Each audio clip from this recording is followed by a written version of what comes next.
we were fairly comfortable as a family, but personally, I've never made a bunch of money and I hadn't. And there was not this big nest egg that I had to do this with. And that's one of the other reasons I really fell in love with creative real estate was because I didn't have the credit. I didn't have the money. So I had to get very creative in real estate and started raising private money, doing a lot of that. And those skills deemed necessary for this project. Welcome to the RAL Room Assisted Living Podcast with your hosts, Charlie Cameron and Alex Schlow. This is your go-to show for cutting-edge insights from industry leaders in residential assisted living. Whether you're ready to launch your own assisted living business or looking to invest in this fast-growing, high-impact sector, we are here to equip you with the tools, strategies, and confidence you need to succeed. Get ready to ride the silver tsunami and change the future of senior care. Now on to today's show. Welcome back to the RAL Room Assisted Living Podcast, a podcast that brings you expert insights from leaders in assisted living. I'm Charlie Cameron, and today we are thrilled to have Tanner Landry joining us. What's up, Tanner? What's going on, Charlie? Thanks for having me. Dude, so happy to have you here. It's really cool to see just how much you have done and the impact you've made with your assisted living home. Your website's incredible. And so I really just want to jump into it and just get into how you got started. We're going to deep dive into Tanner's journey and the lessons he's learned along the way and your thoughts on the future of assisted living and your future plans. So Tanner, before we get into where you are today, tell us how you got into the world of residential assisted living in the first place. I'm happy to, and thank you for having me. I'm excited to be here. I love listening in the car, and I'm a big fan of the podcast. Yeah, it's a little bit of a long, tangled story of how I got here, but it is funny in retrospect, looking back at everything and how it all culminates together in life to put you somewhere you never thought you'd be. But I grew up in an interior design business with my mom. He owned and operated and still does an interior design business since 1998. It was child labor. I was free labor out there in the warehouse. all the stuff coming in, pictures, furniture, all the things, and I'd have to go out there and open it up, look for damages, make sure it's all filed away correctly in the bins for each house that we were going to be installing in. And then taking that to the next step, which is the big install day. And we would go and literally have families leave for the day. We would do the thing that you'd see on TV where we transform a whole house or transform the whole downstairs or a space in the house. And then have them come in and close their eyes. We'd have music on and thinking about the smells, everything, and do the big reveal. And it was just like you see on TV. And going through years and years of that process taught me a lot with the way things feel. That concierge type service, that white glove service was ingrained in me through that process. And a lot of this stuff is stuff that I didn't quite realize until I really start thinking about where I'm at today and all the impacts that were made on me. I have a wonderful family and a wonderful mom and dad. And I got to witness that. And I got to see them own a business and struggle through it and make it happen and make ends meet. But also knowing that we have the bar way up here in everything we do. And how are we going to achieve that? How are we going to be the 5-star thing? So that's just built in. So I did that for a lot of my kind of youth growing up. And of course, then I got into music and I needed to get out of here. I needed to go to California and go to music recording school and learn how to really get into recording studios and all that. So that was a really interesting 10 months in California just to learn that I needed to be back here. And met some people from all over the world. And that was just such a melting pot. And I still stay in touch with a lot of those friends that I've made and still do that. So that led to a music career, recording, being in the studio, being really like learning how to be a chameleon. That's another thing I attribute to where I am today is I might have a voiceover in the morning and then a full rock band all day and then a gospel thing right after that. And so I'd have to learn to switch the hat around, wear so many hats and keep people giving great performances and just talking to people and getting the best out of them and making sure everybody feels comfortable. And so did that over time, 10 plus years. I just realized like I have a family, I'm starting a family. I need to figure out a way to get out from behind this console all day. And I need to spend time with my family. And I just have different goals started changing. 2015 to 2017, That was a 2-year cancer battle that my dad had. And I was his primary caregiver through that, one of his primary caregivers. And it was difficult, to say the least. He ended up passing at 55, but I just remember so vividly being in rehab facilities, different places that we would be bouncing around to, and literally running hallways looking for people to come help in those touch and go moments. And the last few months of his life, we actually found a 3-bed care home to move him into. And those last 5 months were just everything we needed and our family needed and what he needed, to the comfort, the love. The family lived in the home. It was different. The family lived in the home. They had their dog, their kids, and it was a really warm experience. And so that stuck with me. And I didn't, of course, at the time, I didn't know anything about this side of it, but I knew that was different. And shortly after that, I started getting into real estate and doing some creative real estate things with creative financing and wholesaling, and just learning as much as I possibly could about how to put deals together and make things happen. Quickly got fascinated with the idea of these really challenging situations, not in the major cities, and these people who have these problem properties and just cannot, no equity, all these things. So again, I just kept thinking of it all as schooling. I was never really making money, but I was just doing and just taking action. And one thing led to another after a few years of doing that this idea of the assisted living came across from the real estate side. And the second I learned about it, it was just like light bulb. This is like what my dad was at. And now I've gained enough knowledge, I've taken enough risks and got out there and put myself out there enough to know that I really think I have a shot at doing this. And I've just always been such a passionate person. I just have such a heart for people and connection and the way things feel. Just the culmination of putting those together with the experience just seemed like a great fit. So we did it, and it was not pretty and it was not easy. And gosh, so much learned, so much done the wrong way, but just never give up. That's right, dude. Wow. That's an incredible story. Thank you for sharing about your dad. I'm really sorry to hear that. But his legacy lives on through your home. And I think that's so cool. I also think it's super cool how your parents taught you entrepreneurship, and you took your experience of kind of being a go-getter and a jack of all trades from music industry. And then you went out there and figured out real estate, the school of hard knocks, which I also went through. Figured out is a loose term. Yeah. Yes. Same. Yeah. School of hard knocks. You lose money to learn, or maybe you get paid to learn if you're lucky. What was your favorite quote? I think you had it in your notes. Oh, I've got a few that I live by now, but so you win or you learn. That's one of them. I live by that one almost every day. I don't know. And that one, and then no wrong moves. I believe that. And to give some context to that, it's like, you can either beat yourself up about that thing that you did wrong and didn't do right or whatever, or you can just move on and take that. As long as you've learned a little something from that, just treat it as a stepping stone. You weren't ready for the thing. You weren't ready for that next step, whatever it is.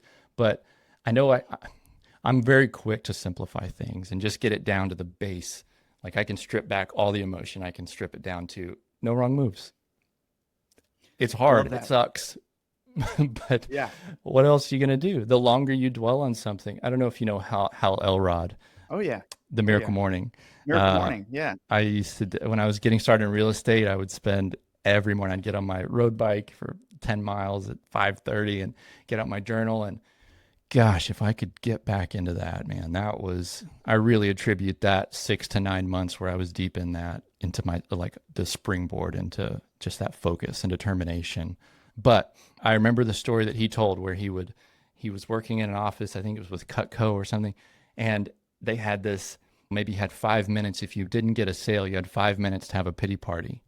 And they changed it to where he started thinking, I don't know if I need a full 5 minutes. Why don't I just make it 1 minute that I could have a pity party? And then he just kept trickling that down to realize I just need 5 seconds. Because having the pity party is not going to it's not helping me in any way. So that was Nothing like a for you. personal Yeah. mission for him to get that down. And that connected with me a lot too. I just do my best I'm not a dweller. If something happens, I'm just so quick to think, yep, that was my fault. That was my fault. That's my fault. I should have done that differently. That's fine. Let's go. And I've got 6 solutions. I'm an engineer mindset, and they're not always perfect. And I'm far from perfect, but that model works for me. Yeah, I'll flip your favorite quote around. That the way I think about it a lot, it means the same thing. Is this? But as long as you don't quit, eventually you will win. There's no alternative, right? All the people who did great things failed their way to success, and you only ever see the success piece of it, but you don't see the journey of failure along the way. And it's just that is just part of being an entrepreneur. If you want to build something great, you will fail.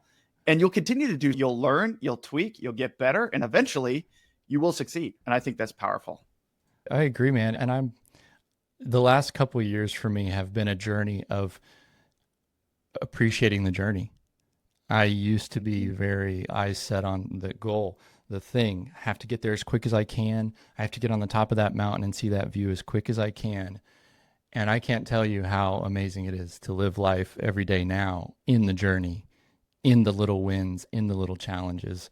That has been a huge change in my life. And I think it's one that people are quick to get caught up in those big goals, but they miss all these little awesome little high fives along the way and pats on the back and moments to fill the cup back up that maybe you're just so stressed you didn't even realize that was a win that you missed over here. Sounds like you may have read Gap in the Game recently. Is that a fair No, statement? I haven't, but I should. Okay, you should. Yeah. So the premise, and it's really hard to do, especially for us entrepreneurs that are always like, I have to be accomplishing something for me to feel good. It's instead of looking at how far you still want to go, just look at how far you've come. And it's wild to look at how far you've come. If I think back to, I started in real estate investing 9-ish years ago in multifamily. If you told me today we'd own a bunch of assisted living homes, I'd say you were crazy. If you told me 2 years ago we would have a 100+ member mastermind on assisted living, I would have told you we're crazy. And now that's our sole focus, which is wild, right? Like it's just weird how these things turn out. We're so quick to discredit our journey and where we were 2 years ago. If we could only see how far, I don't know. There's so much that's a whole episode in itself, just that mindset and we might navigating. Have to do a mindset episode together, huh? Yeah, I'd love to. Speaking of the journey, why don't we let's jump back. And so you decided you were in the thick of real estate. You'd learned about a care home, not just a living care home, unlicensed model, as I understand it in Texas, but more of a licensed model where you could have 10 or even more residents, up to 16, I believe, in Texas. Tell us about that first deal. How did you go about that? Was it existing? Was it something you turned into assisted living? Give me the deets. Sure. So this was not existing. So I started looking, and we were just searching for the right place, the right location, all these things, and didn't know what I didn't know too. So there was so much learning at the same time, doing the manager's course, doing all these things, just soaking up every piece of information I could possibly get my hands on. This is 2020, 2021. And yeah, so did a bunch of research, ended up finding a place that was off market, but it was about to be listed, and walked into it. 1959 Frank Lloyd Wright type mid-century house, ranch style. And with my real estate, like my wife and I, we just love this style. And it was a time capsule. It hadn't been ruined with renovations over the decades. It literally had carpet. It was just all this original fixtures, everything. So I just saw a huge opportunity at that point. So the second I walked in, I said, this is the house. And the layout of it, it's so comfortable and open. And when you walk in the front door, you're seeing huge windows into the backyard. So just a different type of house. And so we did it. And I'll preface all this by saying we've never had any money. We were fairly comfortable as a family, but personally, I've never made a bunch of money, and I hadn't. And there was not this big nest egg that I had to do this with. And that's one of the other reasons I really fell in love with creative real estate, was because I just didn't have the credit. I didn't have the money. So I had to get very creative in real estate and started raising private money, doing a lot of that. And those skills deemed necessary for this project. And again, I will just go and make it happen, and I'll keep reaching out, and I'll keep connecting, and I'll keep finding a way to do something, because I really struggle with no. Yep. Yeah. So anyway, so we found the house, got the ball rolling, and we thought we had enough money pulled together, a couple private lenders on board, and we were nowhere near how much money we needed. I remember there was a couple of times where we needed another 50 grand next week to pay the contractors their next phase. Oof. Unbelievable. So we really had to, again, I'm so thankful for this process. That was so hard. And I can't believe that we did it. Like, just thinking back, like, how did we do that? I don't know. I don't even sure I can do it now, but we did it. Like, when you're put, I don't know. And another thing, like, I'm sorry, I'm going to kind of segue and talk about concepts and stuff, because it really makes it, but I am the analysis paralysis thing that was just such a common theme in the real estate world. And I just saw so many people who were just sitting on the sidelines, just doing the YouTube University for a month, for another month, waiting for the perfect opportunity, and over here, I'm just like, let me pick up the phone, call somebody, the hardest thing, and just building that muscle. And it's amazing what happens when you just start talking to people. So anyways, I've just always been this kind of, let me just jump. I'm going to build these wings on the way down. It's going to happen. I've proved it to myself enough over the years, and I know it's going to happen. I don't know how, but those ideas are going to come when I'm in that position. And so I know there's a balance there, and some people can't operate that way. So I don't want to just encourage everybody to do it the way we did it, but it's how I operate best. Yeah. I heard a few things I want to touch on. One is you were focused on the MINS, the most important next step. It didn't matter what was coming 3 steps down the road or the future. You were just focused on the very next, most important next step, which usually isn't very large. It's just very important, right? It's like the Pareto principle. It's the 20% thing that's going to give you 80% of the results. You're just like, we're going to do this. I'm going to figure out how to raise the money. We're going to do the renovation, and we're going to open this house. And for our listeners out there, and it's the biggest question we get in our webinars is, I don't have money.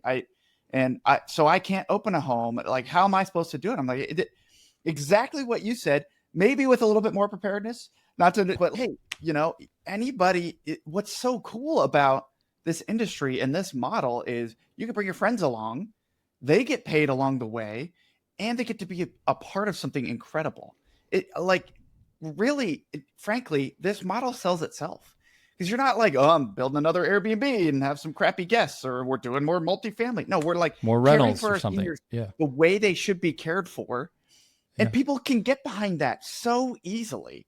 So for the listeners out there, Tanner did this without having any money. And so I just want to reiterate that fact that one of my favorite quotes, perhaps my most favorite quote, is, if it's important, you'll find a way. If not, you'll find an excuse. You can do this. Whoever is listening to this right now, I just want you to just get vibed up. Fill yourself up with that feeling that, yes, I am in a position where I could do this. Tanner did it. We did it using other people's money. It is totally possible. It is. And it doesn't have to be perfectly laid out and clear as to how in the moment. As long as you're taking the action, it's amazing what happens. And talking to people every day, telling them what you're doing. We started renovations, and again, that bill started creeping up more and more than we thought, and having to get very creative. And we're 3 weeks into our renovation, and our neighbor walks over, and I really wanted to get to know him. I'd been trying to cross paths with him just to make sure let him know what's going on and to not be worried. And that's a whole other conversation. But another thing I always talk about is having the antenna up, being receptive to what people say, listening to the details that they say. He came over, we're talking out front. I'm telling him this renovation we're doing, and we're so excited, and told him my story a little bit. And 30 minutes later, he's walking home ready for me to give him private lender details because he wants to invest. And holy smokes, this is $75K promissory notes, very simple, rudimentary, interest-only loans that we've been able to work through. And so building those relationships, building trust, showing them. So I didn't know he wanted to invest. I didn't know that was going to be a path, but you just do it and you find a way. It's unbelievable. So that's one great example. And similarly, I still, once or twice a month, I still have past clients at my recording space that I'm doing voiceover for TV and radio, that just past clients. I don't do new stuff and I don't spend much time on it, but I still love that little bit of a passion there, being in the studio environment. And a guy that I've been recording for 10 plus years, he's now one of our largest investors as well. Just because we were leaving a session one day and I said, "Where are you going?" Sorry to interrupt this episode, but let's be honest. Most real estate investing right now, it's either buy a fourplex or try Airbnb and hope for the best. Yeah, we're not here for that.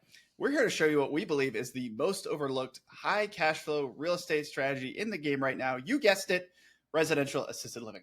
It's literally the one place in real estate where you can net six figures on a single home and feel like a decent human being at the same time. You're helping sweet old ladies eat pancakes and play bingo and live longer through better care. You tell me what's better than that. So we're hosting a free live webinar called How You Can Create Financial Freedom with Residential Assisted Living.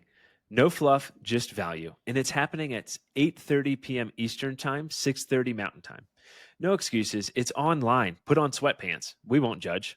We'll break down why residential assisted living is the best opportunity right now, the 5 steps to take down your first home, and how to set up a business that makes a real impact and real money. Spots are limited, so don't be that person who DMs us in 3 months saying, "Wait, is it too late to start?" So hit up theralroom.com/webinar and register now. Be the hero your grandma already thinks that you are. We'll see you there. Pancakes not included. "Where are you off to?" And he said, "Oh, I'm heading to the bank and renew one of my CDs." And I said, "What are they paying you?" And 2 days later, we had everything we needed in our bank account. That's amazing. So I said, "I can beat that." And so it's not perfect and it's not pretty, but I'll tell you what, the fulfillment of helping that friend out that I've had forever, only building trust. Now he's out telling he feels like he's a part of what we're doing, which is wonderful, which is now that circle just keeps widening and that net keeps widening when you incorporate people who are already in your circle. That's awesome. Yeah. And it's interesting. We have a lot of our members think it's a mystery, and we did too when we first started raising money. But it's pretty simple. You just have to tell people, right? You have to talk about what you're doing, and you have to be open to receiving. And like you said, so I don't know if you've read The Go-Giver, but I think it should be mandatory reading for every human being on earth. And one of the 5 laws of stratospheric success is the law of receptivity, which is to be effective at giving, you must be open to receiving. And so you were open to it. And so it happened. And so I just think that's so cool to hear how you just made it happen to get the home open. It didn't feel cool at the time, man. I would have those moments, which is stress through the roof. Like, how's this going to happen? How's it going to happen? I know it's going to happen. I believe it's going to happen. We're going to figure it out. And of course, I'd be home that night and we'd sign something. We'd ink something like that. And I'd just be like, I cannot believe that these people believe in me this much or trusting in us this much to do this and that they're going to be part of it. It makes me emotional bringing people into this. Yeah. And I'm so sorry. I will just keep going off the rails. I know we're trying to stay on topic. And we have a typical format, but we're getting some great nuggets just on this process and how you were able to make it happen from basically no riches, right? And so I think this is an important, great and super important points. And really mindset is 90% of the battle. So if anybody's mind is changed by this episode and listening to what you have to say and the lessons you've learned, then we've already won. Oh, that's awesome. We ended up getting through our 1.5 years of rehab and city and getting the attorneys involved and getting that approval to go above 6 in the city of Fort Worth. We're in city limits.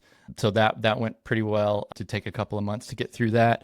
And then, getting through the state, getting through all that stuff, fire suppression, woes of install and finding, that's classic trouble, is finding a good fire suppression installer that's going to stay good. You got that right. For maintenance and everything. Anyways, getting through it, just truly trying to learn everything we possibly can. Starting to, who do we hire a team? How do we do this? Do we bring on one person? We definitely did not come out of the gates just at 100%.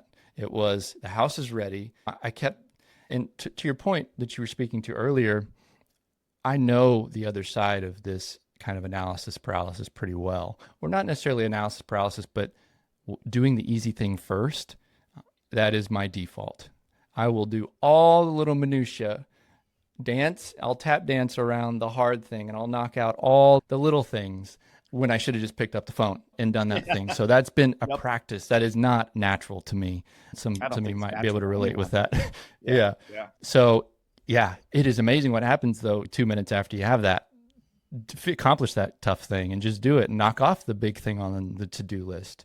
But anyway, I ended up bringing on a couple of team members, and we had the first resident that came in, and that just felt, I don't know if we can get into this yet, but man, that first resident, that was my baby. Like this person and his spouse are trusting me to do this, and I couldn't leave. I couldn't leave Timeless. And it was like 11 p.m. at night, and I'm just trying to trust this caregiver that I've been training and had alongside me. And just, again, I have the bar so high on what these families deserve and what the residents deserve. Yeah, it was really difficult those first couple months, just like leaving. I'd be back up there super early the next day, and because there is no other option here. We have to do this and we have to do it right. And I'm a people person. Like, I am selling so much to these families and I'm promising them so much, and we're going to deliver on it. And I've learned a lot since then, but gosh, those first couple of months, and our first resident, we ended up passing in about 30 days, and then we were vacant for 3 days. And I had a team, we had the ball rolling, and then the first resident passed. It was so difficult to get people on board. We're new and we don't have a reputation. I'd been out in the getting to the meetups and the networking and all that, just trying to prove who we are and where we stand for and what we're doing and why it's different. And they really have to fall in love with you. And I'm a big believer in that. So I would get all these promises that people are passing our name around and sharing our name and all these things. But gosh, it was really tough at the beginning. We didn't have a big waiting list, and we did a big grand opening and had the Chamber of Commerce come and all the things, the ribbon cutting. And it was quiet and slow going. And I remember that feeling of having that first resident and then him passing, and us having a couple lead, a husband and wife lead on the line, but not committed yet. And that was a point right there. That was a real challenge point of now we actually have these people, employees that are relying on us. It's not just me and my partner at the time and all these things. So it's like, how do we get through this? And then thankfully just keep pushing, keep believing, keep taking action and talking, and just continue to climb from there. But it's very different than what a lot of people are doing. And I wouldn't advise necessarily doing it our way, but it's possible. It is possible if you have enough grit and getting out there and proving yourself. So that first resident was really pivotal for us, taught us a lot, and then just growing from there. Yeah, Tanner, tell us how you overcame that problem. How did you then go from one resident to their passing to a full home? Yeah, it's this constant push, the constant doing the hard thing, the constant getting uncomfortable. I might butcher because I haven't said this one in a bit or thought through it, but your level of success or whatever you want to call it is directly related to your level of discomfort that you're willing to go through. Yeah, I think about that sometimes. I see that. I think we can all feel that when we've just done something really hard. It's okay, that actually paid off exponentially more than the little feed the dogs like on my to-do list that I would much rather check off quickly. So I think just that grit, the determination, that's it, man. That's really it. If I'm to boil it down, grit. Just keep going. I can give details. I can give you 3 hours of details of exactly how. But we have had a lot of episodes on how to get residents and stuff. I think we've hit a lot of value. And I guess, we're all over the map on this episode. I'm sorry. But to speak on that, getting the residents and building that up, I do have a kind of a marketing. I did that for my mom's interior design business. I built the websites. I did those things and built that skill set there. So I was definitely the classic, let me go ahead and make that website before we're ready. I got to do all these things, all the easy things first. That's not Yep. really actually getting uncomfortable, but Yep. making that presence, which I think is important, but it's not necessarily the most important. But I was definitely on that game and designing the logo and all the things and getting it, the catchphrases. And I want to be able to speak about what we're doing properly. I want to know what we're doing. I want to know who we are, and I want to be able to relay that appropriately.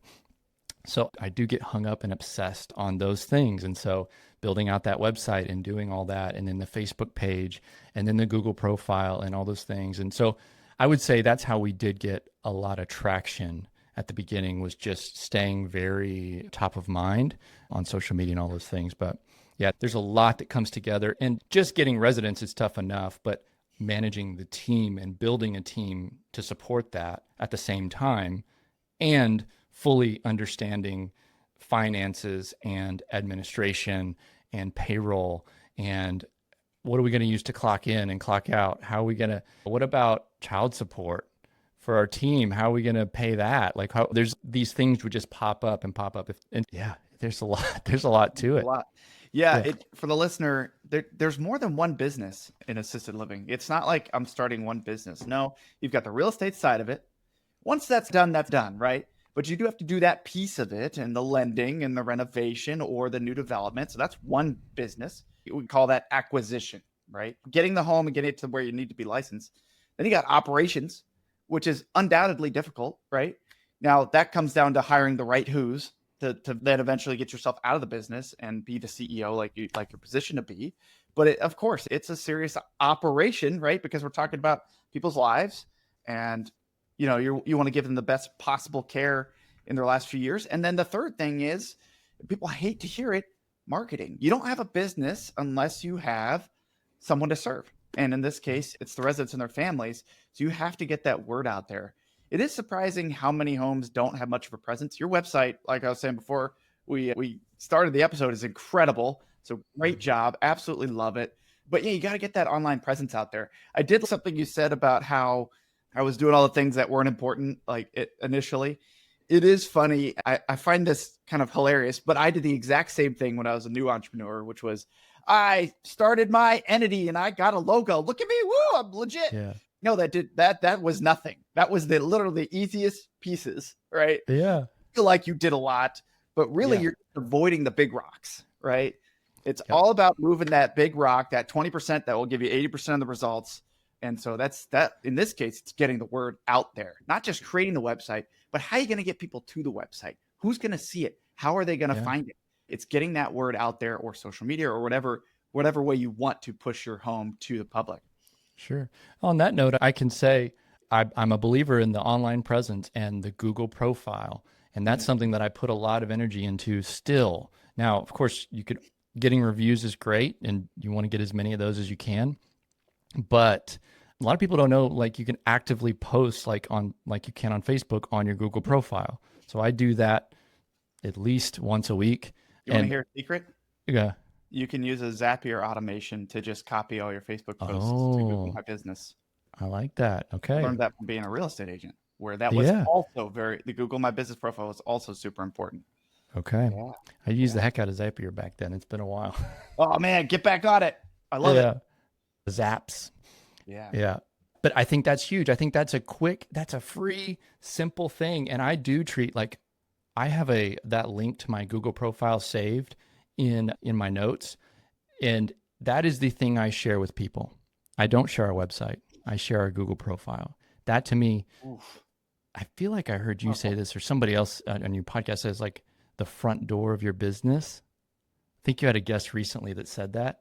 Your Google profile is like the front door of your business.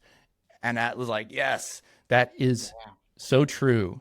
I do see that, because that's the almost like uncurated, you can't fake it thing, because it's got all your reviews. I want people to see our reviews. Like, on my website, they can go to my website, they can see all my pretty pictures, they can see my story. It's just great. But I can say whatever I want on my website, and True. you're gonna have to believe me. But on the Google profile, that sucker, it's tested. It's true. It's got to be, and it's got to be legit.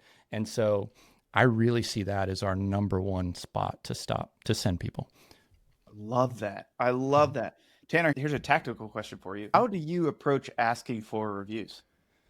I have in my note, I use Apple Notes, keep important stuff like this. And so I have this blurb that I have saved in there. And I started simply, we appreciate having you so much. Susan is such a wonderful fit in our home. As you can imagine, a Google profile or a Google review is such an amazing thing that you can do for our business to show that we're actually doing what we say that we're going to do, and something along those lines. But I just do it that way. And I will send that text out. I'll ask in person. And a little top tip, on our sign-in sheet at Timeless, at the top, I have a QR code to leave us a Google review right there. People, because we have a lot of visitors. We are huge on visitors. And so people are in the house and in the doors all the time. And any little thing you can do like that's going to give that nod or that little push to give a review. But I'm not perfect at asking for it, but I do know. And here's something else to be thoughtful about. Don't just have that on an automation to every person because at the end of the day, this is tricky, and not everybody's going to be, you may not want a review from certain people. Let's put it 100%. that way. And so I do think it's important to curate what you're doing in your operation. Think through the details before you just blast out stuff like that. Dude, I'm glad you said that. And I'm huge into automations, but when I ran a real estate team, that was one thing I did manually. I had the copy and paste, right? Like you said, but I would only send it to the right clients after closing, after they were happy, after they got their closing gift. And of course, I would tailor it to be personal to each person. That's how you get a good review. And to your point, having the QR code everywhere, I was just in Moab hiking with my dad, and we were going to breakfast. I swear there's a point to this. And we're like, let's find the best breakfast place. Okay, then this place looks like 4 stars, 3.5. Wow, this place has 300 5-star reviews. It was like no one else had anything that compared to it. Guess what was on the table, glued to the table when we got there? The freaking rate us on Google QR code. So that stuff works, man. And it's free advertising. Yeah. You made me think of one more thing that I think is important. The timing, like we said, of asking for it, I think is important. And if it's not going to be a QR code that they're going to see or whatever, it's something you're going to actually do an intentional reach out. I generally, because we have such a small, it's only 10 families I'm working with at the time, I really curate that timing wise. And if I've just posted something and the family's commenting about how amazing this is and they haven't seen mom smile like that in so long, whatever, that's my time. Oh yeah. This is a couple weeks in, she's settled in, whatever it is. Look for opportunity to get some good feedback. And then that ask is infinitely easier. They are so thankful in that moment, in those moments for you and what you're doing. It's almost like they're dying to do it for you. Tanner, oh my gosh. For the listeners out there, Tanner just told you how to keep your homes full forever. That was it. That was literally the tip. Getting Google My Business reviews, timing, and personalization is key. And then it's free advertising forever. People are going to look up assisted living. Guess who's going to pop up? Tanner, because he's the only one with a whole bunch of 5-star reviews. No wonder people are knocking down the doors and are visiting your home. It's obvious. You're delivering on the service that you said you were going to deliver on, and you're making sure the world knows it, which is massive. I appreciate that, man. I'll say our model is a little different than what a lot of people are doing right now. And the big 16 beds and all those things, beautiful. I'm still on the fence if that's the path that we want to go down as well. But in this 2.5 years of kind of operation, what we've created in this 10-bed is something that I never dreamed it could be. And the true sense of family and community and home. And I know we can maybe get into it, but we have neighbors and families come over twice a week now for parties and to spend time with us. And it's very difficult to maintain, but it is one of the most fulfilling things. This is the thing that fills my cup all the way back up after a tough week. Dude, that's awesome. I don't know. We bit were more very about intentional. Those events you do. Yeah. So when we were starting, I was very intentional about going and meeting the neighbors.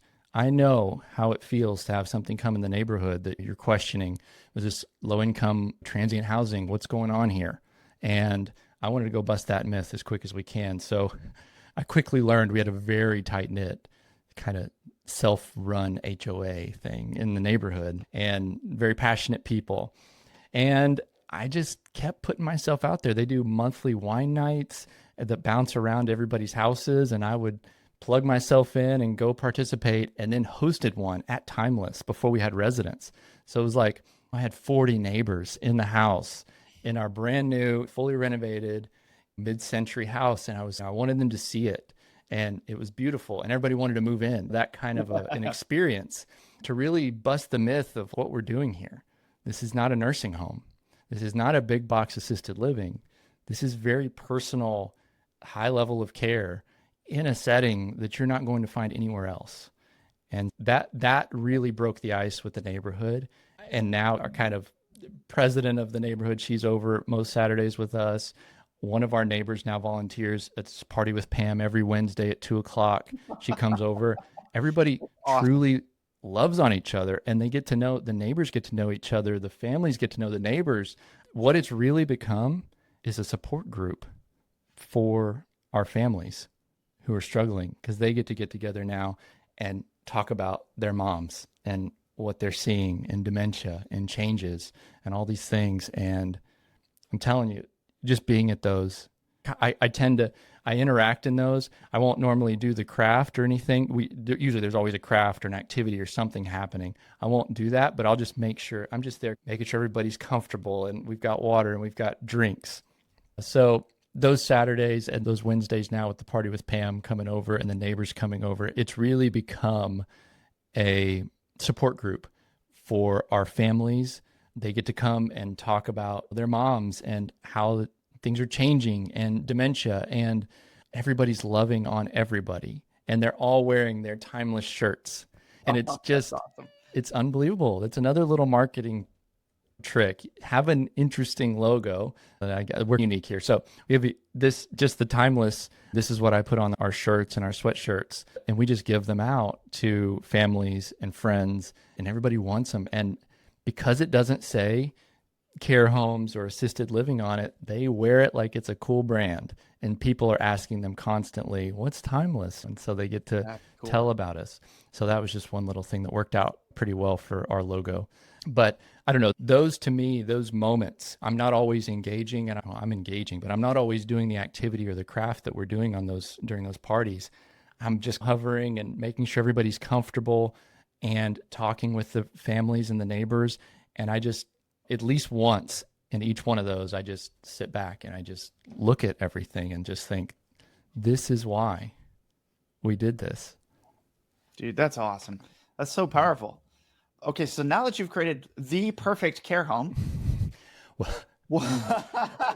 Before we transition on that note, Yeah. I want to, because I was going to say this earlier, we do operate, it is a care home, and it is a small space. It is not a purpose-built 16-bed. It wasn't a big added-on to house. So I think this is an important point to make. Like, I'm still on the fence if we'll do something like a 16-bed model. Maybe we'll build something as our second location. Maybe we'll convert something. Maybe we won't do anything else. But I'm a big believer in our model of, we have mostly companion suites. We have only 2 private rooms. We have shared bathrooms. We have just 2 accessible bathrooms that we did in the house. We didn't come in and gut this place and turn it into all these private spaces. If we wanted to stay full all the time, we would. That would be better. But we've seen some amazing things happen in this model, in our model, which is lights are off during the day in the bedrooms, and we're all out living life together all day in the common areas. It's flipping the big box model on its head. We don't have big private rooms. I'm sorry. That's not what we're doing here. We're not selling beds. We're selling the Timeless experience, which is out here. Oof. And Oof. so it's a hard sell. It can be a hard sell to some families. They're used to coming from the big box and that big private suite that mom's been in, but she's also been isolated 80% of the time because of that, because it's so comfortable in there. We're not selling beds. We're selling the Timeless experience. Dude, that's powerful. That's powerful. It's the truth. I'm not making this stuff up. No, I love it. At the beginning, I had to kind of like come up with how I'm going to sell this and how we're going to do this and find our place in this. But now I've seen it and I've lived it enough to know that it's not the easiest path. The easiest path is go get you a big SBA loan, bring in some investors, do it all formally, build you a nice 16 bed that's got, or multiple 16 beds, it's got all the private, all the amenities, all the things, but it's not timeless. It's not what we're doing. And Yeah. that to me is a goal that I would love to try and achieve, is to maybe do it in a 16 bed model, but have it be what we do now. And I really worry about going large, luxurious, all the things to check those boxes just to stay full for the families and check all the boxes. I get it from a sales perspective. It's the way to go for the business perspective. But in practice, I've seen amazing things happen with two people, two ladies in a room, become support networks for each other. One has a call button, one can't, has a dementia. So then now there's sense of purpose to keep an eye on the other one, things like that. But it's not always easy. And it does mean that we have an empty bed every now and then, because we've had an open mail bed for about a month. I've had to hand off 8 female leads to people, friends in my network who are doing this as well, which is also fulfilling for me. Yeah, it's tricky. And to take it a step further, I do have this idea of maybe adding on a little bit to our house now instead of the next step to a second location right now. And that's what I've been putting more brain power on and gearing up for. Maybe we create a couple more privates, but we also create a couple more companion suites. And we do approach that 14 to 16 beds, but it's 5,000 square feet. It's timeless, and it's truly home, and it's a house. It's not, this is to me is a holy grail, achieving that. And I'm just not sure we can achieve it with 16 residents, to be honest. There's something, we all fit around our big table, and it is the most magical thing with the families and everything. I think we could probably do it, and I'll kind of preface that too by saying, I feel like the team that we run can handle a few more beds. We're overstaffed. It's wonderful. I love it. And we're not going to run it any other way. But I do think from a business perspective, we could accommodate a few more beds and not really change our team much. So we're a team of 14 now. And yeah, there's a lot to that too. I don't know how much you want to unpack, but there's a lot. Well, I think we're running low on time, but we'll save that for the next episode and what you decide to do, because I am very interested in hearing it. But yeah, dude, this has been awesome. Have really enjoyed this episode with you, Tanner. I do want to still ask 2 questions. One is for anyone who's on the fence, they're interested in assisted living, they think they might be able to make an impact. What would you say to them? I would say really think long and hard about what you want to do. What kind of impact do you want to make? Go look at some of the big ones. Go look at the big boxes. Go look at some big 16s. There's so many of those now too, and there's people who are doing amazing jobs at that.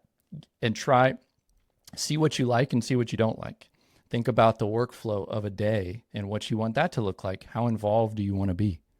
I'm involved. My family's involved. My wife and my daughter, they're with me every Wednesday and every Saturday up there at Timeless. And there's other kiddos coming from other family members and things like that. So where do you want to land in that? Do you want it to be a thing that you're physically present for daily?